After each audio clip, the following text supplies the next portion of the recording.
अच्छा जी, तो वही चैप्टर नंबर 16 है। अभी हम डिस्कशन स्टार्ट करेंगे मैग्नेटिक प्रॉपर्टीज़ ऑफ सॉलिड की। Magnetic properties of solid.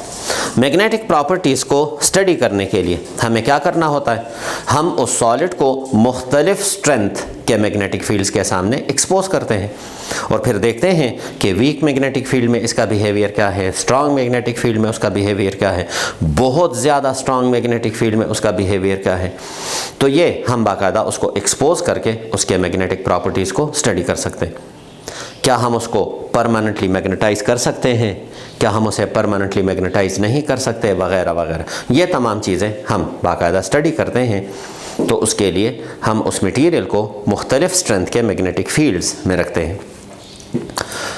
इस एक्सपेरिमेंटल स्टडी के बेसिस पे हम सॉलिड मटेरियल को अगर कैटेगराइज करना चाहें तो 3 कैटेगरीज हम बनाते हैं। एक को हम कहते हैं फेरोमैग्नेटिक मटेरियल, दूसरी कैटेगरी है हमारे पास पैरामैग्नेटिक मटेरियल, तीसरी कैटेगरी है डायमैग्नेटिक मटेरियल। फेरोमैग्नेटिक मटेरियल, इसमें आयरन है, निकल है, कोबाल्ट है, इनके जो ऑक्साइड्स हैं, जिस तरह ferrous oxide, ferric oxide, chemistry में आप ये अल्फाज कॉमनली यूज़ करते हैं, ये तमाम मैग्नेटिक मटेरियल हैं, यानी फेरोमैग्नेटिक हैं ये। इसी तरह स्टील भी है और इसी तरह हमारे पास एक ख़ास किस्म का सेरामिक मटेरियल है, वो भी काफ़ी स्ट्रॉन्ग मैग्नेटिक बिहेवियर जो है वो शो करता है। तो फेरोमैग्नेटिक मटेरियल, हम उस मटेरियल को कहते हैं जो कि इवन अगर हम किसी वीक मैग्नेटिक फील्ड के सामने भी एक्सपोज कर दें तो वो स्ट्रॉन्ग मैग्नेटिक बिहेवियर या स्ट्रॉन्ग मैग्नेटिज्म जो है वो शो करता है। मैं यहाँ पे शो कर रहा हूँ कि फ़र्ज़ करते हैं ये अप्लाइड मैग्नेटिक फील्ड है, तो ये नॉर्थ पोल हो गया और ये साउथ पोल हो गया। अप्लाइड फील्ड का डायरेक्शन मैं इस तरह से शो करता हूँ कि ये अप्लाइड फील्ड का डायरेक्शन है। अब मैं इसमें एक फेरोमैग्नेटिक मटेरियल का एक पीस इस तरह से रखता हूँ, ये एक फेरोमैग्नेटिक मटेरियल का एक रॉड समझ लें, एक बार मैंने इस तरह से रख लिया। तो होता क्या है, फेरोमैग्नेटिक मटेरियल का बिहेवियर क्या होगा, ये इस मैग्नेटिक फील्ड की वजह से स्ट्रांगली मैग्नेटाइज हो जाएगा और उसी डायरेक्शन में मैग्नेटाइज हो जाएगा जो अप्लाइड फील्ड का डायरेक्शन है। तो अप्लाइड फील्ड का डायरेक्शन ये है, तो इसका भी जो मैग्नेटिक फील्ड होगा वो भी इसी डायरेक्शन में होगा। कहने का मतलब ये है कि इसका ये एंड नॉर्थ और ये एंड साउथ बन जाएगा, यानी इसका जो मैग्नेटिक फील्ड है वो भी इसी डायरेक्शन में होगा, इसका जो मैग्नेटिक फील्ड है वो भी इसी डायरेक्शन में होगा। फेरोमैग्नेटिक मटेरियल को अगर हम किसी मैग्नेटिक फील्ड के सामने एक्सपोज कर दें तो वो अप्लाइड मैग्नेटिक फील्ड के डायरेक्शन में ही मैग्नेटाइज हो जाएगा और स्ट्रांगली मैग्नेटाइज हो जाएगा, उसी डायरेक्शन में स्ट्रांगली मैग्नेटाइज हो जाएगा। अब हम आते हैं पैरामैग्नेटिक मटेरियल की। एग्जाम्पल्स इसकी काफ़ी हैं, मैंने लिखा हुआ है एल्यूमिनियम भी लिखा हुआ है, एंटीमनी भी लिखा है, और भी बहुत सारे सॉलिड्स इस तरह के हैं कि जो कि पैरामैग्नेटिज्म की प्रॉपर्टी शो करते हैं। पैरामैग्नेटिक मटेरियल इस तरह का मटेरियल है कि इसको अगर हम स्ट्रॉन्ग मैग्नेटिक फील्ड के सामने एक्सपोज कर दें तो ये वीकली मैग्नेटाइज हो जाता है और उसी डायरेक्शन में मैग्नेटाइज हो जाते हैं जो अप्लाइड फील्ड का डायरेक्शन है। तो मैं अगर इसको डायग्रामेटिकली एक्सप्लेन कर दूं तो आपके लिए आसान हो जाएगा।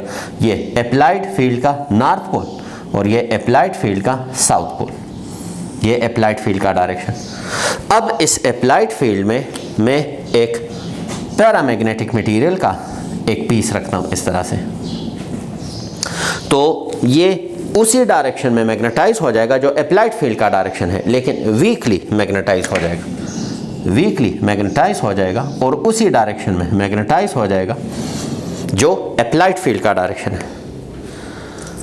डायमैग्नेटिक मटेरियल, डायमैग्नेटिक मटेरियल को अगर हम किसी मैग्नेटिक फील्ड के सामने एक्सपोज कर दें, ये अप्लाइड मैग्नेटिक फील्ड के सामने अगर हम इसको एक्सपोज कर दें और अब इसमें मैं एक डायमैग्नेटिक यानी कॉपर है, जिंक है, बिस्मथ है, उसका एक पीस इस तरह से मैं यहाँ पे शो कर लूँ, तो अब क्या होगा, ये वीकली मैग्नेटाइज हो जाएगा लेकिन अप्लाइड फील्ड की मुखालिफ सिमत में मैग्नेटाइज हो जाएगा, वीकली मैग्नेटाइज हो जाएगा लेकिन अप्लाइड फील्ड के अपोजिट डायरेक्शन में मैग्नेटाइज हो जाएगा। तो अप्लाइड फील्ड का डायरेक्शन अगर ये है तो ये जब मैग्नेटाइज होगा तो इसके मैग्नेटिक फील्ड का डायरेक्शन अप्लाइड फील्ड के साथ क्या होगा, अपोजिट होगा। उम्मीद है इन डायग्राम से की मदद से आपको ये जुमला आसानी के साथ समझ में आ जाएगा कि फेरोमैग्नेटिक और पैरामैग्नेटिक, ये देखें नॉर्थ साउथ, तो ये बेसिकली अट्रैक्शन डेवलप करते हैं, ये अट्रैक्शन डेवलप करते हैं। जबकि यहाँ पे आप देख सकते हैं, ये देखें यहाँ पे नॉर्थ साउथ, तो ये क्या है, ये रिपल्शन क्रिएट करता है, ये रिपल्शन क्रिएट करता है। अभी मैंने आपको थोड़ी देर पहले सुपरकंडक्टर के टॉपिक में बताया कि हमारे पास सुपरकंडक्टर जो है वो बुलेट ट्रेन में भी इस्तेमाल होता है, मैग्नेटिक लेविटेशन ट्रेन। ये मैग्नेटिक लेविटेशन के मैग्नेटिक फील्ड की मदद से ये ट्रेन थोड़ी सी हवा में होती है, एक मैग्नेटिक कुशन पे होती है, तो ये तो बेसिकली रिपल्शन हो गई, वो रिपल्शन इस मटीरियल की वजह से होता है। तो बुलेट ट्रेन का जो बेस है, या फॉर एग्जांपल या बुलेट ट्रेन का बेस और या जो रेल है, इसमें से एक मटेरियल हमारे पास स्ट्रॉन्ग मैग्नेटिज्म क्रिएट करता है और दूसरा मटेरियल किस चीज़ का बना होता है, दूसरा मटेरियल डायमैग्नेटिक मटेरियल का बना होता है जो कि रिपल्शन क्रिएट करता है। डायमैग्नेटिक मटेरियल जो कि रिपल्शन जो है वो क्रिएट करता है। तो कॉपर, जिंक, बिस्मथ, बुक में एक सेंटेंस लिखा हुआ है और इससे रिलेटेड एक वीडियो अगर आप देखना चाहें तो बिल्कुल आपको नेट पे इससे रिलेटेड एक वीडियो भी मिल जाएगी कि फ़र्ज़ करते हैं बिस्मथ का एक थिन रॉड अगर आप मैग्नेटिक फील्ड में इस तरह से रखते हैं तो वो अपने आप को, अगर आपने मैग्नेटिक फील्ड के साथ पैरेलल रखा तो वो अपने आप को इस डायरेक्शन में या इस डायरेक्शन में रोटेट करेगा और रोटेट करके परपेंडिकुलरली आके रुक जाएगा, परपेंडिकुलरली आके रुक जाएगा। फर्दर मज़ीद डिटेल में मैं नहीं जाऊंगा, लेकिन हाँ ये पॉसिबल है कि अगर आप, और ये क्यों पॉसिबल है, रिपल्शन की वजह से। इसकी फर्दर तफसील में मैं जा सकता हूँ लेकिन उसमें जाने की ज़रूरत नहीं है। फ़िलहाल अब यहाँ पे हम ज़रा डिस्कशन करते हैं कि ये हमारे पास फेरोमैग्नेटिज्म शो करता है, ये मटेरियल हमारे पास पैरामैग्नेटिज्म शो करता है और ये मटेरियल हमारे पास डायमैग्नेटिज्म शो करता है। तो आखिर इसकी वजह क्या है? तो यहाँ पे हम हकीकत है कि we are grateful and thankful to chemistry कि केमिस्ट्री की फील्ड की इतनी इन डेप्थ स्टडी की वजह से आज हमें पता चला कि मैग्नेटिज्म की जो असल वजह है मैग्नेटिज्म की वो चार्ज की मोशन है। तो अगर हम बात करें ओरिजिन ऑफ मैग्नेटिज्म की कि ये मैग्नेटिज्म होती किस वजह से है, अगर हम बात करें ओरिजिन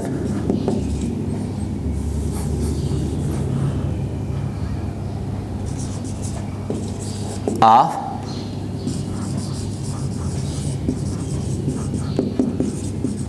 मैग्नेटिज्म की कि ये मैग्नेटिज्म आखिर बनती किस वजह से है, तो इसका सिंपल आंसर है कि मूविंग चार्ज।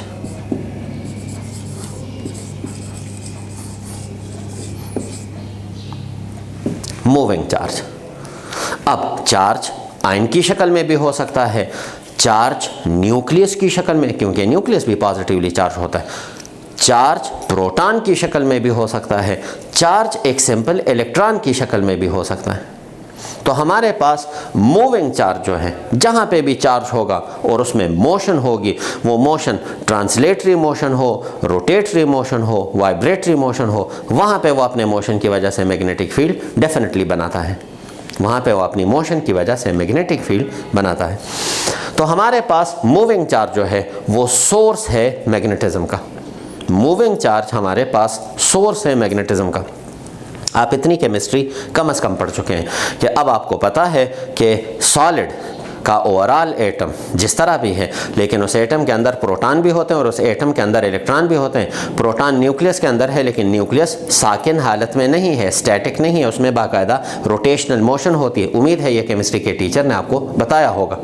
और इसी तरह अगर ऑर्बिट में जो इलेक्ट्रॉन्स हैं उनकी हम बात करें तो उसमें ऑर्बिटल मोशन भी होती है और स्पिन मोशन भी होती है। ऑर्बिटल मोशन की वजह से भी वो मैग्नेटिज्म डेवलप करता है और स्पिन मोशन की वजह से भी वो मैग्नेटिज्म डेवलप करता है। तो अब हम आते हैं, ये तमाम जो केमिस्ट्री का बैकग्राउंड आपको पहले से पता है, ज़्यादा बेहतर तरीके से पता है, क्योंकि केमिस्ट्री में ये तमाम डिस्कशन बहुत ज़्यादा होती हैं। तो वो तमाम मटेरियल जिसमें अनपेयर्ड इलेक्ट्रॉन मौजूद होता है वो या तो फेरोमैग्नेटिक बिहेवियर शो करते हैं और या फिर पैरामैग्नेटिक बिहेवियर शो करते हैं। इन दोनों में अनपेयर्ड इलेक्ट्रॉन मौजूद होता है।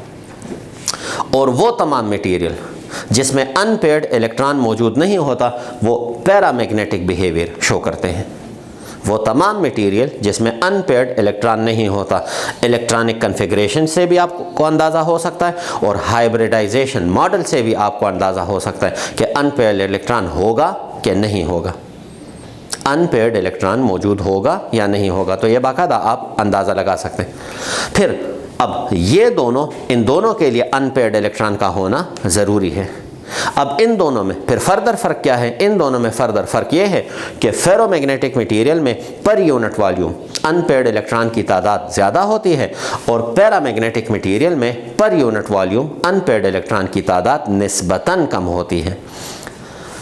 इसमें भी अनपेयर्ड इलेक्ट्रॉन होता है और इसमें भी अनपेयर्ड इलेक्ट्रॉन होता है, तो इसका हर इंडिविजुअल एटम, फेरोमैग्नेटिक या पैरामैग्नेटिक का हर इंडिविजुअल एटम एक टाइनी मैग्नेट की तरह, एक एटॉमिक मैग्नेट की तरह काम करता है। यानी हर एटम का अपना एक इंडिविजुअल मैग्नेटिक फील्ड होता है।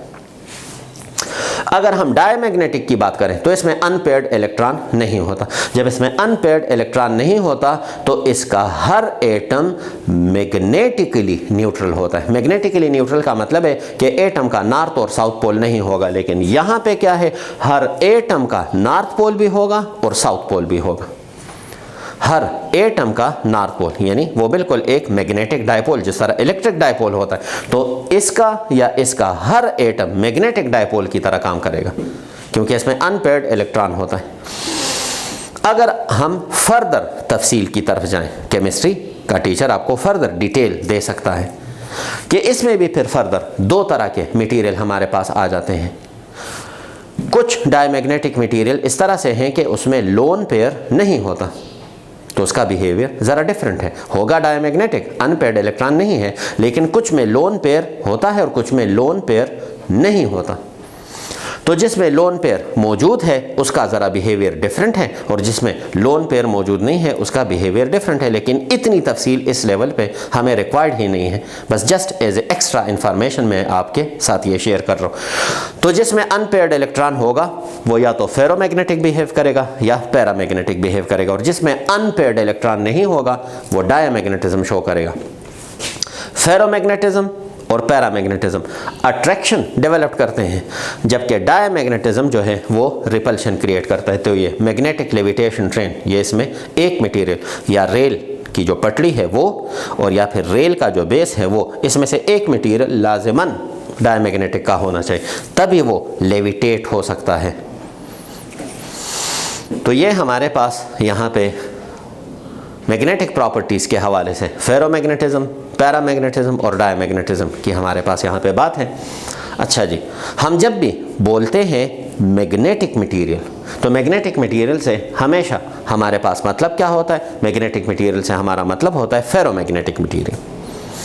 हम अगर परमानेंट मैग्नेटिज्म या स्ट्रॉन्ग मैग्नेटिज्म की बात करें, परमानेंट मैग्नेट या स्ट्रॉन्ग मैग्नेट की अगर हम बात करें, तो वो सिर्फ और सिर्फ पैरामैग्नेटिक मटेरियल का बनता है। परमानेंट मैग्नेट या स्ट्रॉन्ग मैग्नेट की अगर हम बात करें तो वो हमारे पास फेरोमैग्नेटिक मटेरियल का बनता है।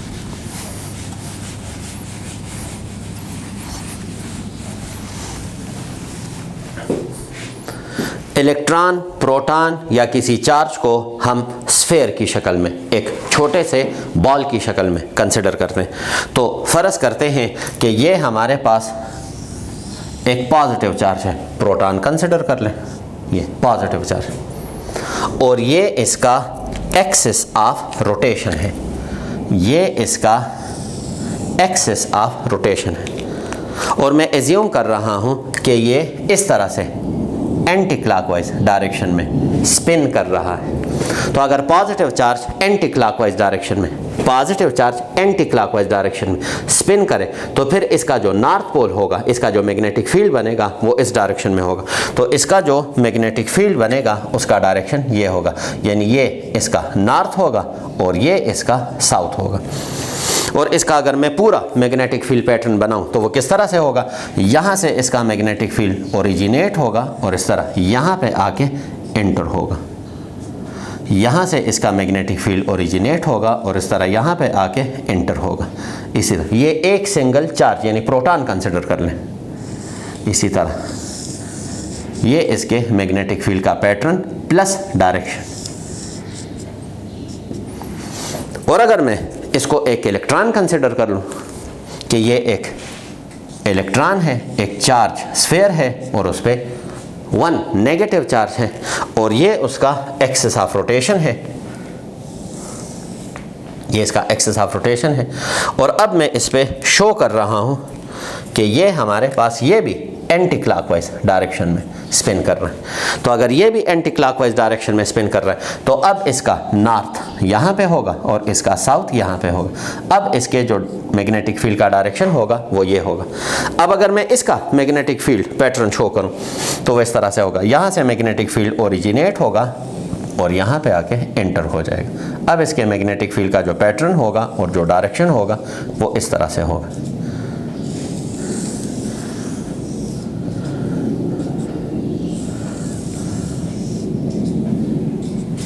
तो ये हमारे पास ज़्यादातर मैग्नेटिज्म के ओरिजिन के हवाले से अगर हम बात करें तो स्पिन ऑफ चार्ज, और स्पिन ऑफ चार्ज में भी फिर सबसे ज़्यादा प्रीडोमिनेटली अगर हम जिक्र करते हैं तो वो इलेक्ट्रॉन का जिक्र करते हैं कि इलेक्ट्रॉन का स्पिन जो है ये बहुत ज़्यादा पार्टिसिपेट करता है मैग्नेटिक बिहेवियर को बनाने के लिए या डिक्लेयर करने के लिए कि ये जो मटेरियल है ये फेरोमैग्नेटिज्म शो करेगा या ये मटेरियल पैरामैग्नेटिज्म शो करेगा, डायामैग्नेटिज्म शो करेगा। तो बहुत सारे चार्ज तो किसी भी शक्ल में मूव कर सकता है, लेकिन उसका जो स्पिन है, और स्पिन भी फिर किसका, इलेक्ट्रॉन का, तो ये बड़ा एक वाइटल रोल प्ले करता है। स्पिन ऑफ इलेक्ट्रॉन, हर एटम में इलेक्ट्रॉन होते हैं तो इलेक्ट्रॉन का जो स्पिन है वो बड़ा वाइटल रोल प्ले करता है मैग्नेटिक प्रॉपर्टीज़ या मैग्नेटिक बिहेवियर, कि उसका जो मैग्नेटिक बिहेवियर है वो कैसा बनेगा, किस तरह से बनेगा।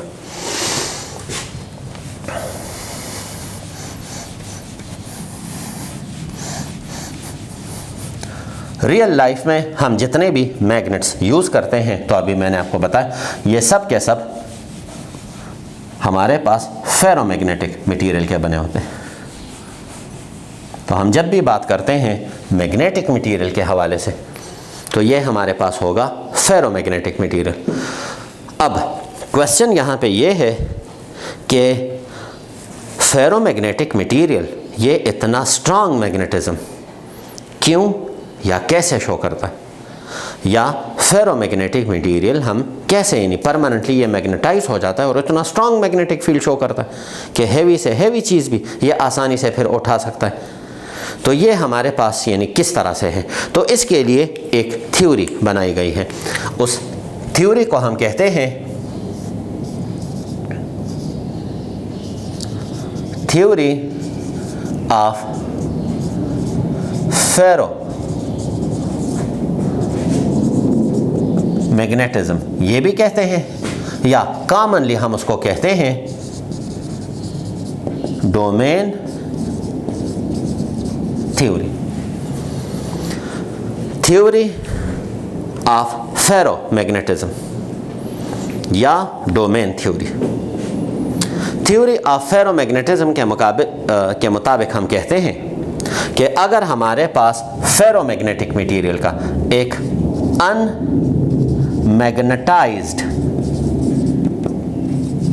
पीस है, अनमैग्नेटाइज्ड पीस है, अभी यानी ये मैग्नेटाइजेशन के प्रोसेस से नहीं गुजरा, तो फेरोमैग्नेटिज्म की जो थ्योरी है उसके मुताबिक हम क्या बता चुके हैं, डिज़ाइन कर चुके हैं कि चूँकि इसके तो हर एटम में हमारे पास अनपेयर्ड इलेक्ट्रॉन होता है और पर यूनिट वॉल्यूम इलेक्ट्रॉन्स की तादाद, अनपेयर्ड इलेक्ट्रॉन्स की तादाद भी ज़्यादा है। तो इसमें ऑलरेडी क्या होते हैं, कुदरती तौर पे बाय बर्थ छोटे छोटे रीजन होते हैं।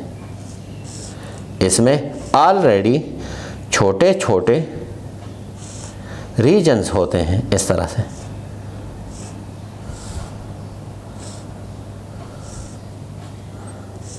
ये इस तरह के बहुत सारे छोटे छोटे मुख्तलिफ शेप के रीजन्स इस तरह से बनाने। इन रीजन्स को हमने नाम दिया है डोमेन्स का। ये साइज में बहुत छोटे होते हैं, फिजिकली मिलीमीटर या उससे भी छोटे होते हैं, अक्सर तो मिलीमीटर से भी छोटे होते हैं। तो साइज इनका बहुत कम होता है, लेकिन इसमें जो एटम्स की तादाद है वो अंदाज़न 10 पावर 12, 10 पावर 15, इवन 10 पावर 16 तक हो सकती, यानी एटम्स की तादाद बहुत ज़्यादा होती है। यानी ये बहुत छोटे छोटे रीजन होते हैं, 1 मिलीमीटर या उससे भी, अक्सर उससे कम होते हैं। लेकिन यहाँ पे जो एटम्स की तादाद है, हर इंडिविजुअल एटम, फेरोमैग्नेटिक मटेरियल का हर इंडिविजुअल एटम जो है वो क्या होता है, एक टाइनी एटॉमिक मैग्नेट की तरह बिहेव करता है। तो हर एक रीजन में हमारे पास अगर हम वैल्यू के हवाले से लिखें तो एटम्स की तादाद 10 पावर 12 से लेके 10 पावर 16 तक तकरीबन इसकी तादाद इस तरह से इस रेंज में होती है। और हर रीजन में ये एटम्स इस तरह से एडजस्टेड होते हैं, अरेंज्ड होते हैं कि इन तमाम का जो मैग्नेटिक फील्ड है वो एक दूसरे को सपोर्ट करता है। फ़र्ज़ करते हैं यहाँ पे जो एटम्स हैं उनका मैग्नेटिक फील्ड अपने आप को सपोर्ट करता है और नॉर्थ इस तरफ है और साउथ इस तरफ है। यहाँ पे जो एटम्स हैं वो अब एक दूसरे के मैग्नेटिक फील्ड को सपोर्ट करते हैं और उसकी वजह से जो मैग्नेटिक फील्ड बनता है उसका डायरेक्शन ये है। यहाँ पे जो एटम्स हैं तो मैं एज्यूम करता हूँ कि उनका जो नेट मैग्नेटिक फील्ड बनता है वो इस तरह से है। यहाँ पे जो है मैं उनका सपोज करता हूँ कि उसका मैग्नेटिक फील्ड इस डायरेक्शन में है, इनका मैग्नेटिक फील्ड जो है वो इस डायरेक्शन में, इनका मैग्नेटिक फील्ड मैं सपोज करता हूँ कि इस डायरेक्शन में, इनका मैग्नेटिक फील्ड फॉर एग्जांपल इस डायरेक्शन में।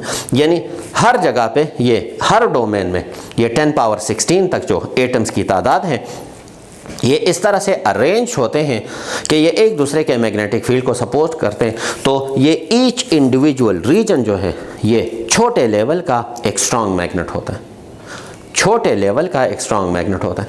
लेकिन अगर हम ओवरऑल इसको देखें, पूरे के पूरे मटेरियल को देखें, तो ये डायरेक्शंस इस तरह से रैंडम होते हैं कि अभी ये मैग्नेटाइजेशन के प्रोसेस से चूंकि नहीं गुजरा तो ये इस तरह से रैंडम होते हैं कि नेट मैग्नेटिज्म ये शो नहीं कर सकता।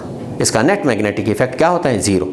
लेकिन अगर हम इसको मैग्नेटिक फील्ड के प्रोसेस, मैग्नेटिक फील्ड के सामने एक्सपोज करें या इसको मैग्नेटाइजेशन के प्रोसेस से गुजारें तो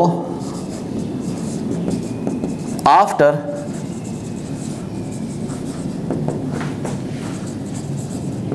मैग्नेटाइजेशन, अगर हम इसको मैग्नेटाइजेशन के प्रोसेस से गुजारें या इसको मैग्नेटिक फील्ड के सामने एक्सपोज करें, फ़र्ज़ करते हैं ये अप्लाइड फील्ड का नॉर्थ पोल है और ये अप्लाइड फील्ड का साउथ पोल है।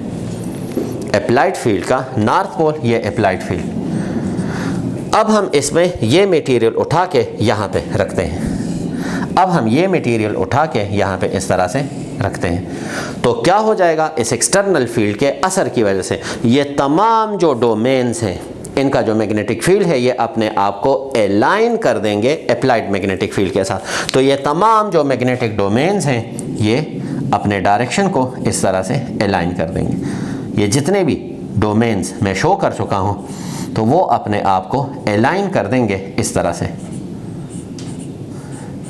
तो ये एरो बेसिकली शो करता है नॉर्थ को, तो ये तमाम जब एक दूसरे को सपोर्ट करना शुरू कर देंगे तो ये एंड इसका नॉर्थ बन जाएगा और ये एंड इसका साउथ बन जाएगा और इसका जो अपना मैग्नेटिज्म होगा वो इस तरह से इस डायरेक्शन में इसका अपना मैग्नेटिज्म होगा। तो चूंकि हर इंडिविजुअल टाइनी रीजन एक स्ट्रॉन्ग मैग्नेट था, लेकिन चूंकि रैंडम अरेंजमेंट थी इस वक्त नेट मैग्नेटिज्म नहीं था, लेकिन जब हमने उसको मैग्नेटिक फील्ड के सामने एक्सपोज किया, मैग्नेटाइजेशन के प्रोसेस से गुजारा, उन तमाम ने एक दूसरे को अलाइन करना शुरू कर दिया। अब ये क्या है, ये सब एक दूसरे को सपोर्ट करते हैं तो इस एंड पे स्ट्रॉन्ग नॉर्थ पोल बन जाएगा और इस एंड पे जो है वो स्ट्रॉन्ग साउथ पोल बन जाएगा। ये है हमारे पास थ्योरी ऑफ फेरोमैग्नेटिज्म या हमारे पास इस तरह जिसको हम कहते हैं डोमेन थ्योरी भी कहते हैं कि ये फेरोमैग्नेटिक मटेरियल जिसको मैग्नेटिक मटेरियल भी कहता है, ये इतना स्ट्रॉन्ग मैग्नेटिज्म क्यों या कैसे जो है वो शो करता है। ये हमारे पास जो स्मार्ट सिलेबस के मुताबिक ये टॉपिक्स हमारे पास इंक्लूडेड हैं। मैग्नेटिक हिस्टेरेसिस भी हमारे पास एक आखिरी टॉपिक है मैग्नेटिज्म के हवाले से, लेकिन चूंकि वो सेपरेट एक बहुत लॉन्ग टॉपिक है, सेपरेट टॉपिक है, उसको स्मार्ट सिलेबस का हिस्सा नहीं बनाएगा। इसलिए मैग्नेटिक हिस्टेरेसिस अगर आप अपनी फर्दर स्टडी के लिए वैसे ही पढ़ना चाहते हैं तो बुक में काफ़ी डिटेल से वो गिवन है। बस सिर्फ एक पॉइंट उसके हवाले से मैं आप लोगों को बता दूंगा मैग्नेटिक हिस्टेरेसिस के हवाले से कि जो मटेरियल हमारे पास हम आसानी से मैग्नेटाइज कर सकते हैं उसको हम कहते हैं सॉफ्ट मैग्नेटिक मटेरियल, और जिसको हम आसानी से मैग्नेटाइज नहीं कर सकते तो ये फेरोमैग्नेटिज्म की बात हो रही है कि फेरोमैग्नेटिक में भी कुछ मटेरियल हमारे पास हार्ड मैग्नेटिक मटेरियल होता है और कुछ हमारे पास सॉफ्ट मैग्नेटिक मटेरियल होता है। तो जिसको आसानी से हम मैग्नेटाइज और डीमैग्नेटाइज करते हैं तो वो हमारे पास सॉफ्ट मैग्नेटिक मटेरियल होता है, जिस तरह सॉफ्ट आयरन। और जिसको हम आसानी के साथ मैग्नेटाइज और डीमैग्नेटाइज नहीं कर सकते, उस पर ज़रा एनर्जी लॉसेस ज़्यादा आती हैं, तो उसको फिर हम कहते हैं हार्ड मैग्नेटिक मटेरियल। तो ठीक है, हार्ड मैग्नेटिक मटेरियल में एनर्जी लॉसेस तो इन्वॉल्व हैं, लेकिन हार्ड मैग्नेटिक मटेरियल का फिर एक और फ़ायदा हमारे पास है, जितने भी परमानेंट मैग्नेट्स हम बनाते हैं तो वो हार्ड मैग्नेटिक मटेरियल है। सॉफ्ट मैग्नेटिक मटेरियल जिस तरह मैंने आपसे कहा कि आयरन, तो वो इलेक्ट्रोमैग्नेट के लिए तो सबसे बेस्ट है, लेकिन हम उसको परमानेंटली मैग्नेटाइज नहीं कर सकते। स्टील हार्ड मैग्नेटिक मटेरियल है, उस पर एनर्जी लॉसेस ज़रा ज़्यादा आती हैं, ख़र्चा उसका ज़्यादा है लॉसेस की शक्ल में, लेकिन वो हमारे पास क्या है, परमानेंट मैग्नेट्स जितने भी हैं वो मेजॉरिटी अगर आप देखें तो वो सिरामिक मटेरियल या स्टील के बने होते हैं। तो ये हमारे पास यहाँ पे स्मार्ट सिलेबस के हवाले से चैप्टर नंबर 16 का जो थ्योरी का पोर्शन है वो कंप्लीट हो गया। अब हम डिस्कशन करेंगे एक्सरसाइज के हवाले से। तो एक्सरसाइज में हम सिर्फ उन्हीं क्वेश्चंस को डिस्कस करेंगे जो स्मार्ट सिलेबस में टॉपिक्स हम जो डिस्कस कर चुके हैं इससे रिलेटेड हैं।